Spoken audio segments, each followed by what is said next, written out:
Aos vivos, boa noite, galerinha. Aos vivos e a cores, direto do estúdio Number One.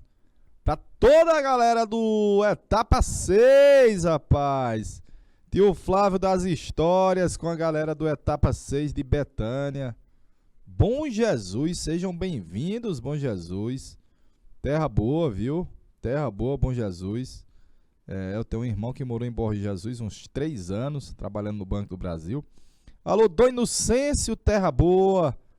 Terra da Rede de Caroá, terra do bode, terra do sanfoneiro também. Alô, Jerumenha, rapaz, dos mais antigos assentamentos do Piauí. Dos mais antigos povoamentos do Piauí.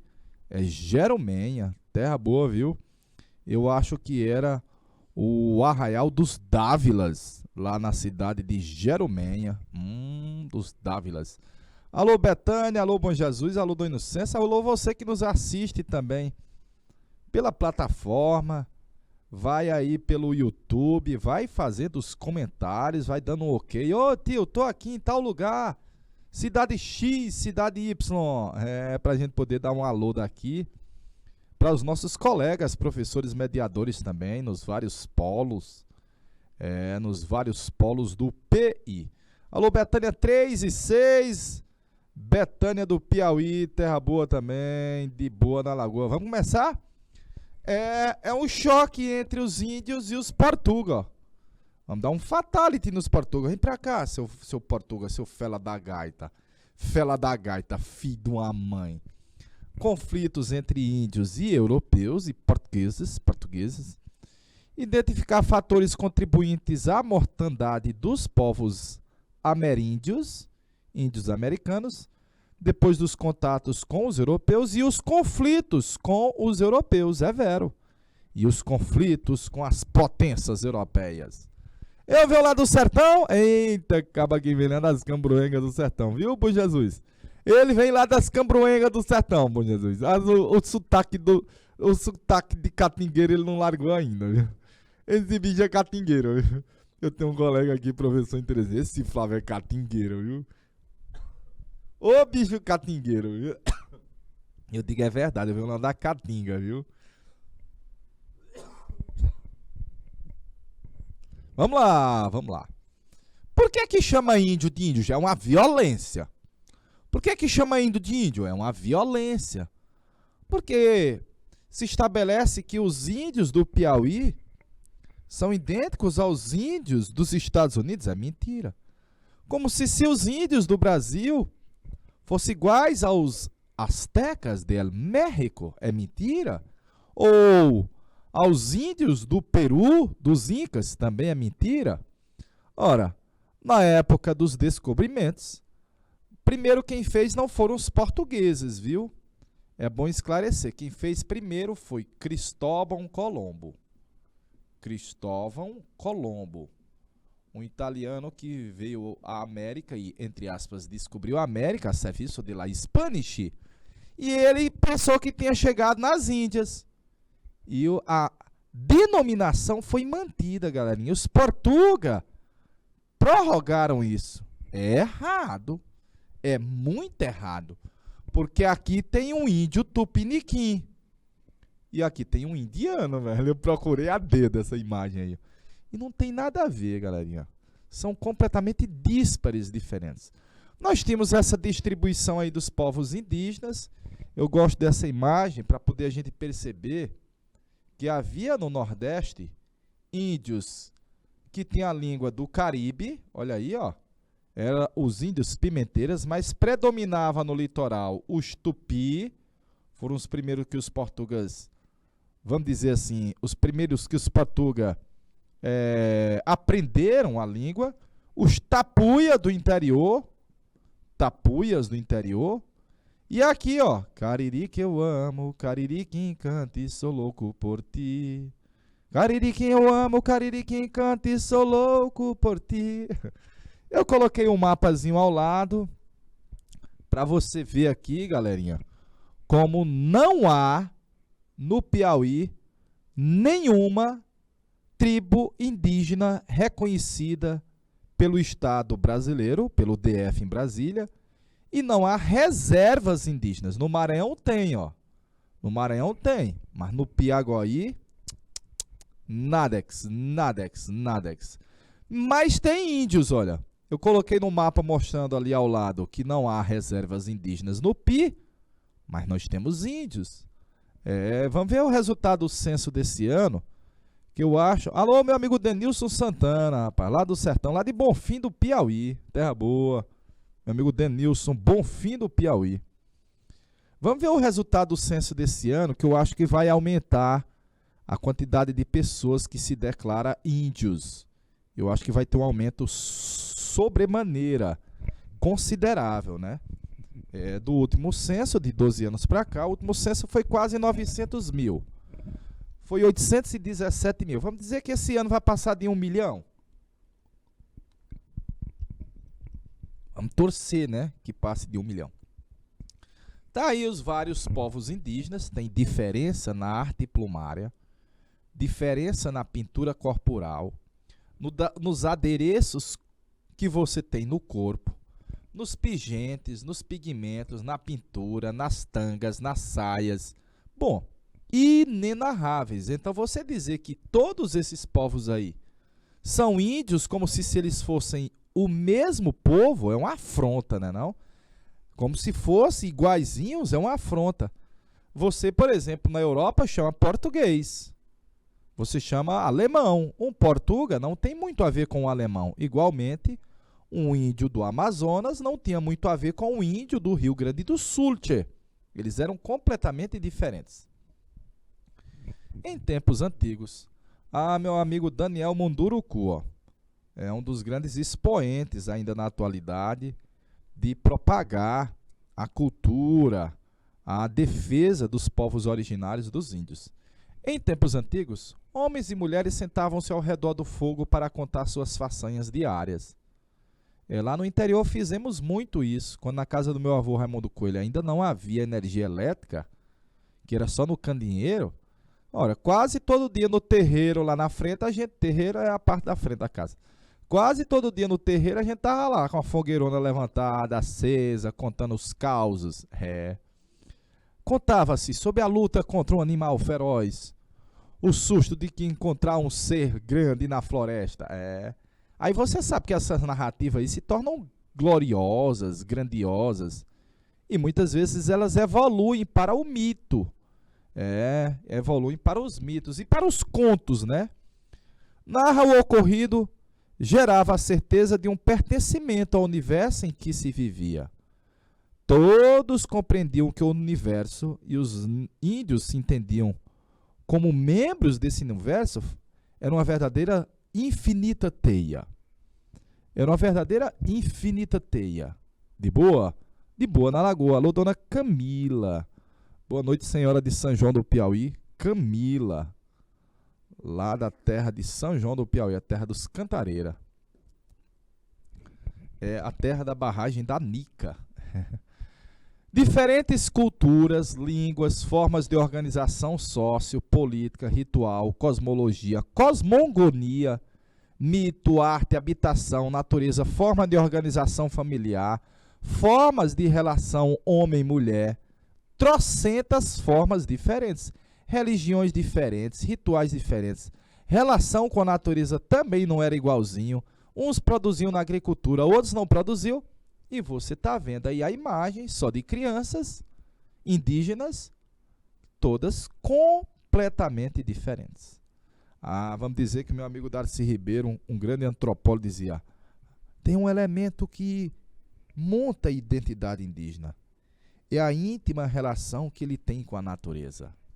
É aquela relação eterna que você tem dele com a natureza.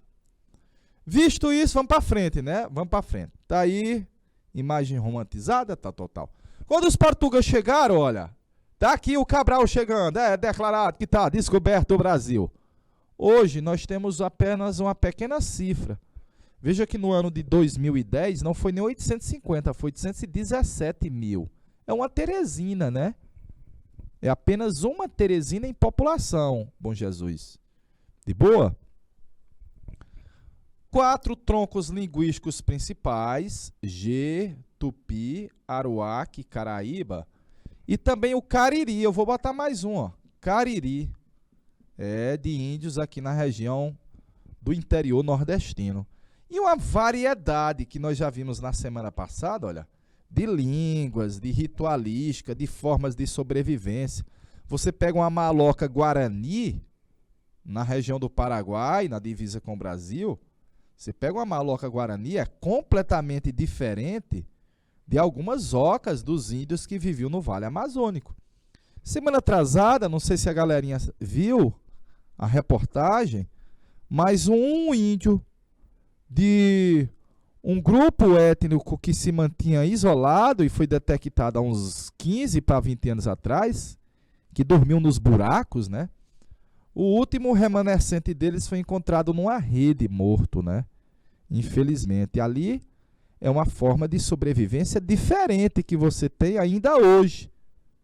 Pelo menos uns 30 a 40 grupos indígenas mantêm um isolamento em relação ao homem branco e mantém, claro, uma forma de, vamos dizer no piauiês, uma forma de sobreviver idêntica àquela da chegada dos portugueses. Ah, papai! Numa verdadeira simbiose de trocas com a natureza. Perfeito? De boa na lagoinha, meus pimpolhos, de boa na lagoa.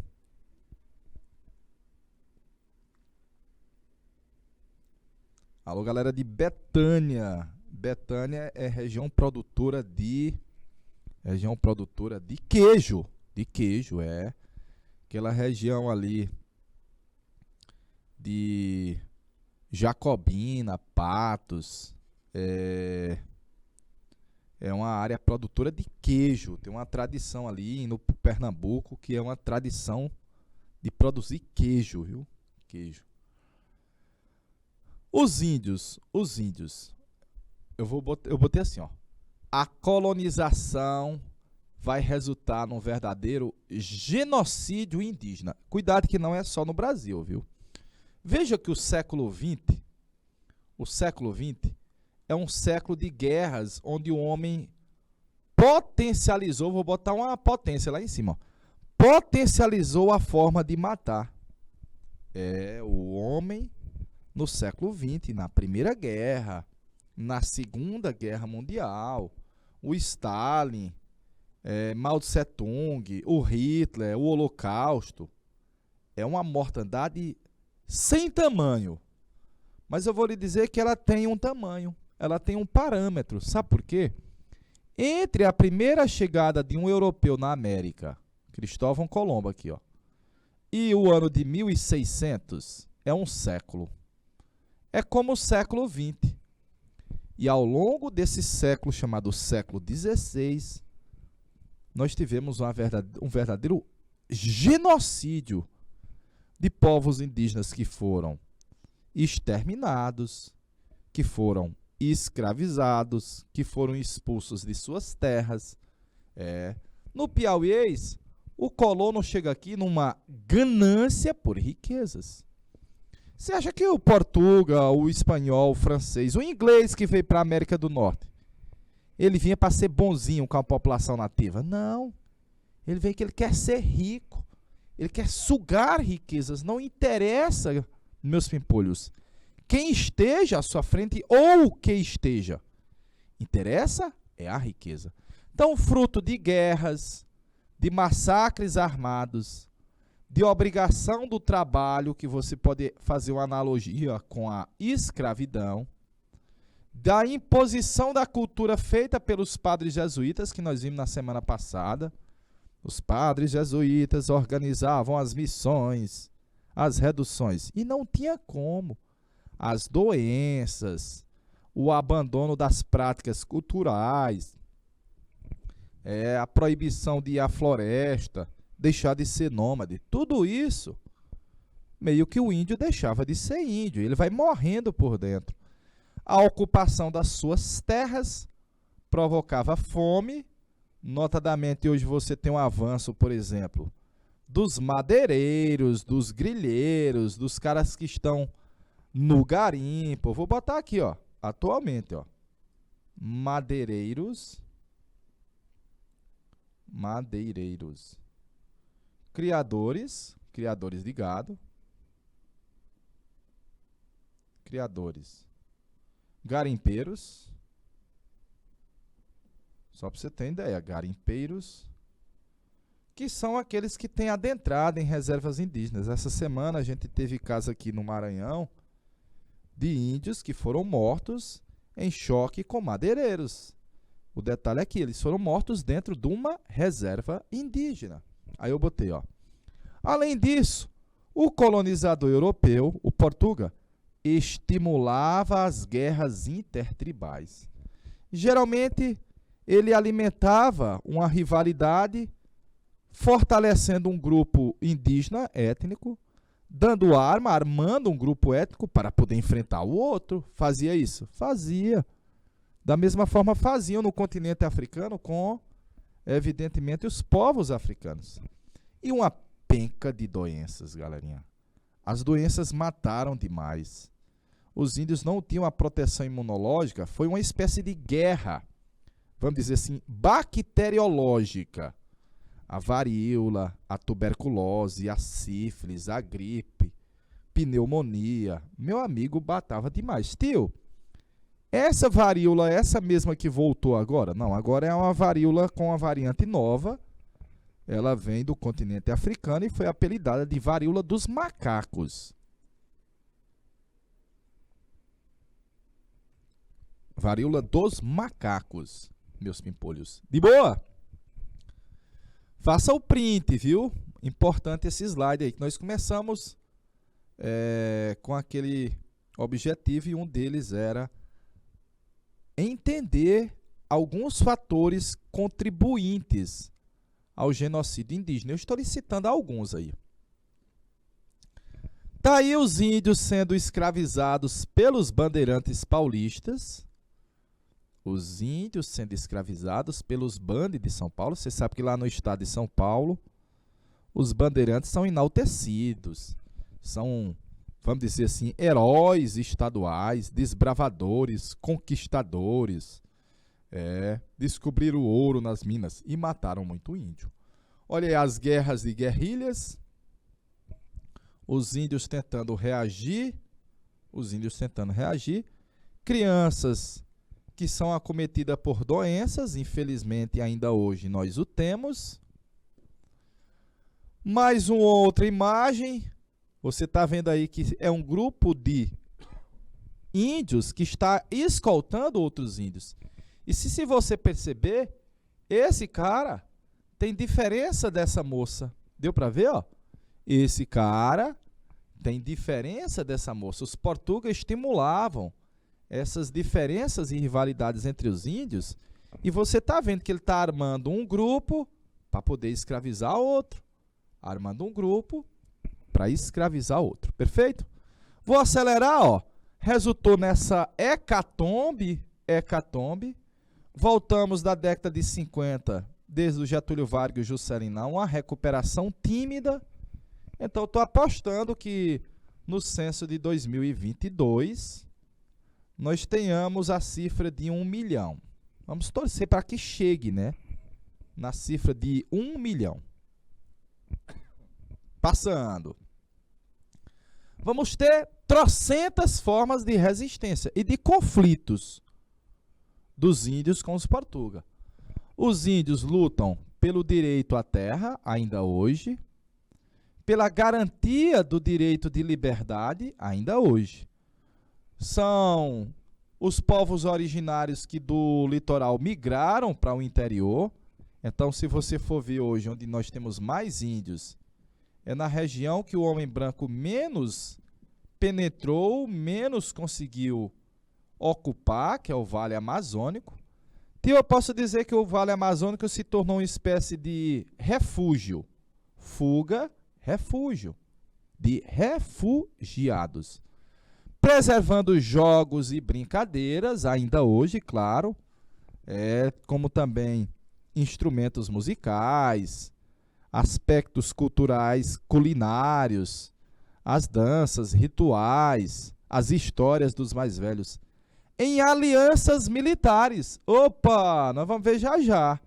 A Confederação dos Índios Tamoios contra os Portuga, aliando com os portugueses, os franceses. E depois, aqui a Confederação Cariri. Eu estou colocando como exemplo 2 grupos que formaram a junção de várias tribos para enfrentar um inimigo em comum, que era o Portuga. Os vários índios cariris se uniram no sertão nordestino e os índios tamoios enfrentando os Portuga na região do Rio de Janeiro, invocando os espíritos da floresta. Na África também havia isso com os negros. Muitos negros africanos, numa forma de resistência, por durante séculos, viu? Até na época do século XX, ainda havia essa forma de resistência cultural no continente africano. E, numa estratégia para manter a sua cultura, a sua fé, misturar elementos culturais e religiosos dos índios com o do homem branco. É uma forma de preservar a parte da cultura indígena, à medida que havia um grande preconceito, uma grande ojeriza dos, vamos dizer assim, dos comandantes, dos líderes, dos Portuga, contra a cultura indígena. De boa? Vamos passar? Vamos passar? Tá aí os índios resistindo. Ó, o índio tá treinando aí, velho. Ó, tá treinando aí. Na realidade, ele tá caçando aí, né? Tá caçando aí, ó. É, com arco e flecha aí, ó. Acertar os animais. Numa ritualística, mais outra. Nessa dança dos tapuios, os índios tapuios. Olha o tacape dos índios tapuios. O tacape dos tapuios. Aí, olha, os Portuga escravizaram os índios para a produção da cana-de-açúcar. Próxima semana vai ser a economia açucareira. Próxima semana vai ser o mundo do açúcar. E aí a gente vai ver o porquê que o açúcar foi escolhido pelos Portuga para poder explorar esse território nosso por tanto tempo. Muitas tribos indígenas preferiram uma aliança primeiro com os François do que com os Portuga. Principalmente porque os portugueses começaram a escravizar os índios. E os franceses eram mais generosos nas trocas com os índios. Eram mais dadivosos. Os franceses davam mais presentinho que os Portuga aos índios. Aí eu coloquei assim, ó. Vai haver a invasão francesa no Rio de Janeiro. Vai ser chamada de França Antártica. Eles pensavam que o Rio era pertinho do continente antártico. E eu falo que é igual, viu? Até a temperatura é idêntica, viu? 40 graus. Na Antártica negativo, no Rio positivo. Quando os franceses invadiram o Rio, na chamada França Antártica, os índios tamoios, inimigos dos Portuga, odiosos aos portugueses que os buscavam escravizar, se aliaram com os François e vão formar a União de Tribos Tamoios. Olha aí, velho. A União de Tribos Tamoios. Só vão deixar de lutar contra os Portuga ao lado dos François, quando os padres jesuítas fizeram uma lábia, deram uma lábia e conseguiram fazer com que os tamoios lutassem ao lado dos Portuga. Mas demorou muito, viu? O Cunhabebe, né, era um dos chefes tamoios e a resistência deles em relação à escravização dos Portuga é assim heróica, homérica. Tantas atrocidades são cometidas que bastam apenas 2 anos para unir todas as tribos dos tamoios, desde a cidade de Bertioga, em São Paulo, até Cabo Frio e o Vale do Paraíba. Uma nação de índios congregada para arrasar São Paulo, com todos os seus moradores, homens de armas, padres, artesãos, mercadores, senhor de engenho, o povo todo. É porque os bandeirantes e os paulistas queriam escravizar os índios. E nessa imagem que você está vendo aí a tela, você está vendo, aparentemente, são europeus que estão mortos, ou pelo menos caíram no rio, de boa. Você está vendo que está tendo um confronto entre os índios, mas tem a presença de português e de francês, ó. Deu para ver, ó? Tem a presença de Portuga e de François, com armas de fogo. Nesse caso aqui, os franceses de um lado, ao lado dos tamoios, contra os índios do outro lado. Está aí a região em que ocorreu a chamada Confederação Tamoia, que é uma união militar de índios contra os Portuga, contra o português, que, mais uma vez, escravizava os índios. Nessa gravura aí do Teodoro de Bray, nessa segunda imagem, você vê aqui um grupo de portugueses, com armas de fogo e os índios retaliando, ó. Deu para ver que os índios estão retaliando, ó? Aqui já estão até, como era gostoso o meu francês, ó. Papai, como era gostoso o meu francês. E os índios atacando, olha. Deu para ver os índios atacando. Então, você está vendo que tem índios aliados e, às vezes, tem índios inimigos dos europeus. E a Confederação dos Índios Tamoios demonstrou isso de forma bem patente, porque, às vezes, os índios se aliavam com os Portuga e, às vezes, se aliavam com os inimigos dos Portuga. Alô, meu amigo Max Samuel Modesto Moraes. Boa noite, meu amigo senhor Modesto. Boa noite, senhor Modesto. Vou passar. Tá aí, essa pintura romântica é chamada de O Último Tamoio. Um padre jesuíta chega e vê o índio morto com a flechada ou afogado aí às margens do mar, o último tamoio.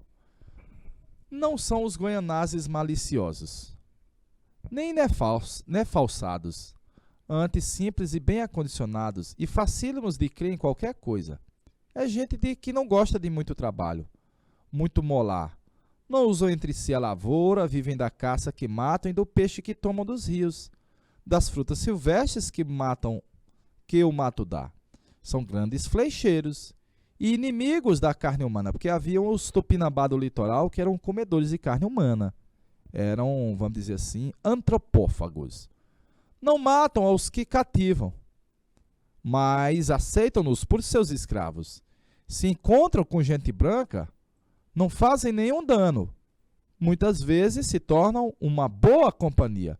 Aí você deve lembrar que haviam índios que realizavam o ritual antropofágico que o Portuga interpretou como sendo canibalismo puro. Lembra assim? O Portuga interpretou, do Inocêncio, como se fosse apenas o alimentar-se de ser humano. A Confederação Cariri, o Portuga chamou de a Guerra dos Bárbaros. De novo, a Guerra dos Bárbaros. O avanço da colonização pelos sertões nordestinos, ele se deu principalmente pela criação do gado. Criação do gado. Nós, o Piauí, por exemplo, politicamente para os Portuga, nós nascemos de uma grande fazenda de gado. O meu boi morreu. Também a presença de quem? Dos padres jesuítas. Esses são os contatos com os índios do interior. Tá aqui, ó. Criação de gado. Interesse nas terras. Em escravizar os índios? Meu amigo, os índios não vão aceitar isso pacificamente. Vão resistir. Vão resistir. Os índios do interior do Nordeste vão formar uma mega resistência à ocupação de suas terras. E vão formar aquilo que foi chamado Confederação. União dos povos dos sertões nordestinos contra um homem branco e a tomada de suas terras. Como tinham muitas tribos cariris, você vai chamar Confederação Cariri. Cariri que eu amo, Cariri que encanto e sou louco por ti. Cariri que eu amo, Cariri que encanta e sou louco por ti.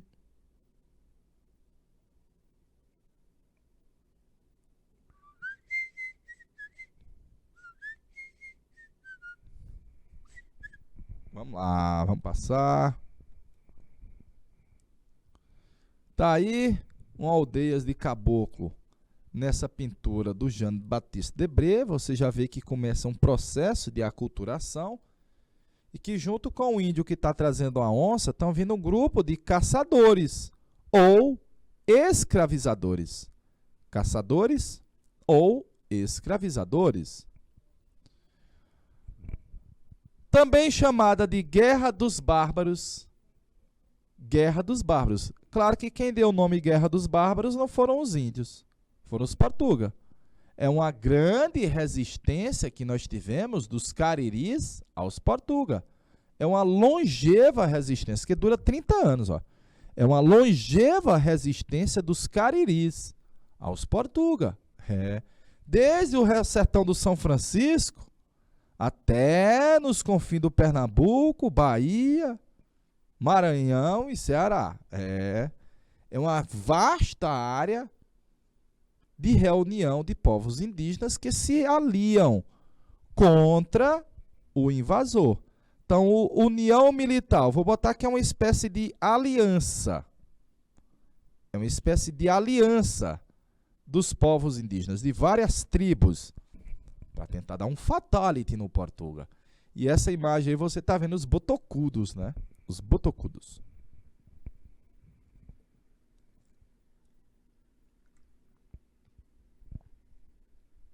Vamos passar.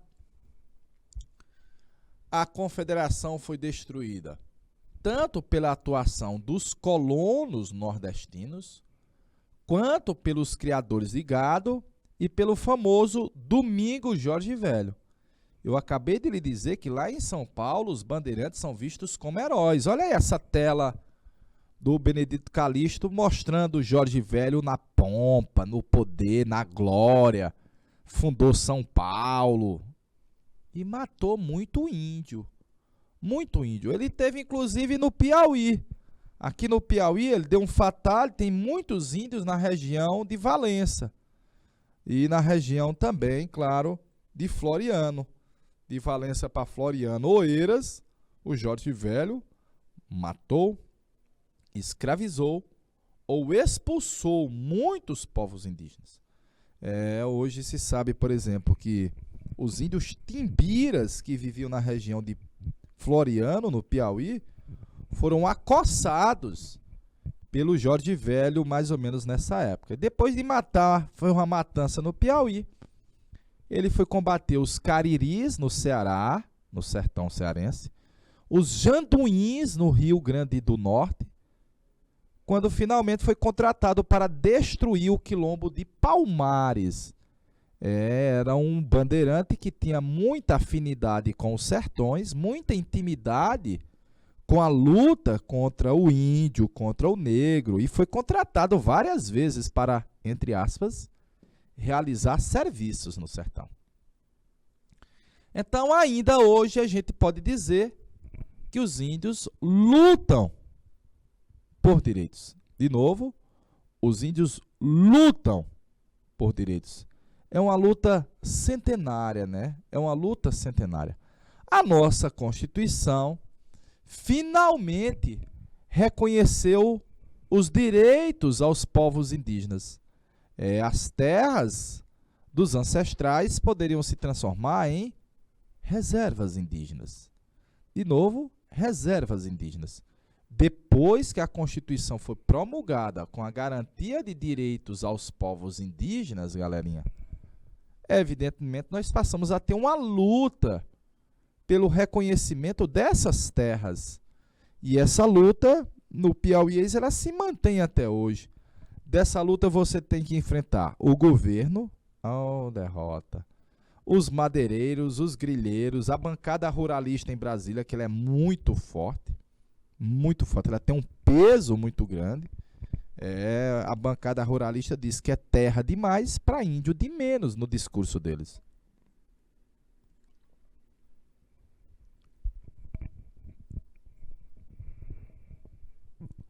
Vamos passar. Com forte tradição guerreira, índios se organizam e fazem aliança para enfrentar o governo brasileiro.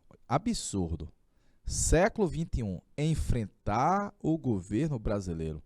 Eles querem barrar a construção de hidrelétricas, alargar o tamanho de suas terras, impedir o avanço dos madeireiros, dos grileiros, dos garimpeiros e de outros eiros. Então é uma luta secular que a gente tem.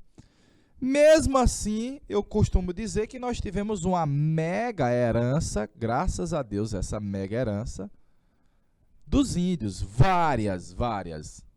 Olha aí, ó, tio Flávio quando veio pra cá tomou um banhozinho, quando chegar em casa toma outro banho para dormir mais relaxado. Ah, papai, na Europa chama banho seco, é trocar de roupa. Eita, rapaz. Vários elementos que a gente tem. Quando eu chegar em casa eu vou comer um cuscuz. Olha aí, cuscuz é indígena. Beiju, pipoca, pamonha, cuscuzão, que dá sustância, né? Alguns elementos do nosso cotidiano. Olha, a cidade de do Inocêncio tem uma rede que a gente chama rede de Caroá. É uma forma de produzir rede tradicional, característica, faz parte do patrimônio cultural e material de Dom Inocêncio.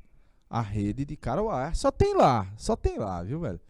E é linda, é gostosa demais de dormir. Vou passar para a gente fazer as questõezinhas, viu?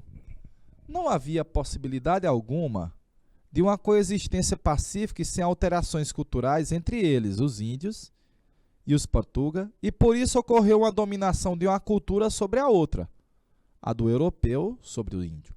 No entanto, mesmo com essa dominação tenha sido unilateral e violenta, houve algumas trocas culturais significativas.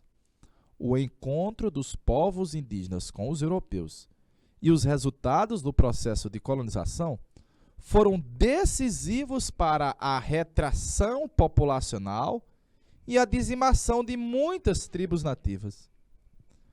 Pode-se identificar, quase não sei a palavra, pode-se identificar como exemplo de resistência a esse processo de colonização, galerinha. Ele quer que você identifique um exemplo de resistência dos índios a esse processo de dominação feita pelo colono. Meu rei, deixa R$1 aí na tela para a galerinha mandar a resposta para nós, por favor, em italiano.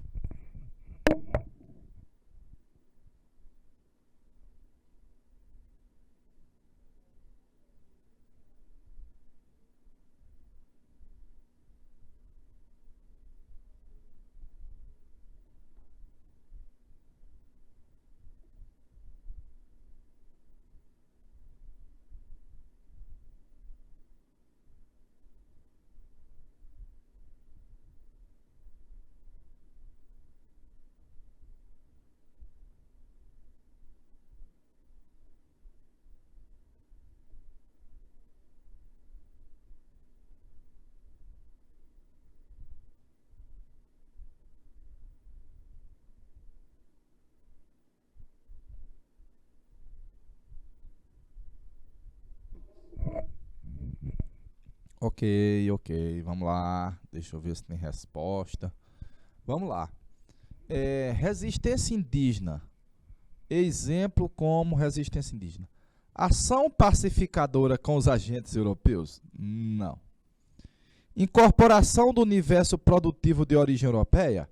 É a produção em larga escala. O índio não incorpora isso. Adoção de práticas culturais do colono europeu? Não. É resistência a elas, né? Abandono de suas terras à procura de metais preciosos? Fortalecimento militar fruto da aliança entre tribos nativas? Opa, aqui são as confederações, ó. Fortalecimento militar fruto de alianças entre tribos nativas? Aí sim, aí foi um exemplo de uma resistência dos índios. São as chamadas confederações, a Confederação dos Tamoios e a Confederação Cariri. Fortalecimento militar, fruto da aliança entre tribos nativas, é vero, letra E, De helicóptero, tia. Helicópterozão. Do SpaceX. A Guerra dos Bárbaros representou uma ruptura na história da América Portuguesa, pois prefaciou um ciclo de hostilidades que dizimou uma diversidade de povos indígenas que habitavam o sertão. Sobre isso, analise as alternativas e assinale a resposta correta. Correta. A Guerra dos Bárbaros, patrocinada pela coroa para forçar os descimentos indígenas, só chegou ao fim após a implantação do Diretório Pombalino em 58? Não. O Diretório Pombalino proibiu a escravização indígena, galerinha. A Guerra dos Bárbaros atingiu as populações indígenas não aldeadas. Não se verifica a extensão da guerra para os aldeamentos comandados pelos jesuítas? Não. O único intuito dos paulistas a se envolverem na guerra como bugreiros que procuravam os bugres, os índios, era o de garantir que os índios preados no conflito tornassem-se escravos. O único intuito não era só esse, às vezes havia interesse por terras também. Para os colonos desejosos de obter terras, os índios representavam entrave à expansão do gado. Por isso deveriam ser exterminados? É vero. Por parte dos indígenas confederados, os processos de resistência e sobrevivência se deram de maneira violenta. Não se observa na história da Guerra dos Bárbaros resistência pacífica? Falso. Aqui no Piauí, por exemplo, nós tivemos o Mandu Ladino que buscou uma resistência ao homem branco inicialmente pacífica. De boa? Ainda tem mais. Eu vou deixar para você depois ver no material, dá para você baixar no material e se deliciar aí com as questões, de boa? Encerrando aqui a primeira parte da aula, né, tia? Lá no quarto horário nós tem aula de aprofundamento. De boa na Lagoa, eu encontro você aqui no quarto horário.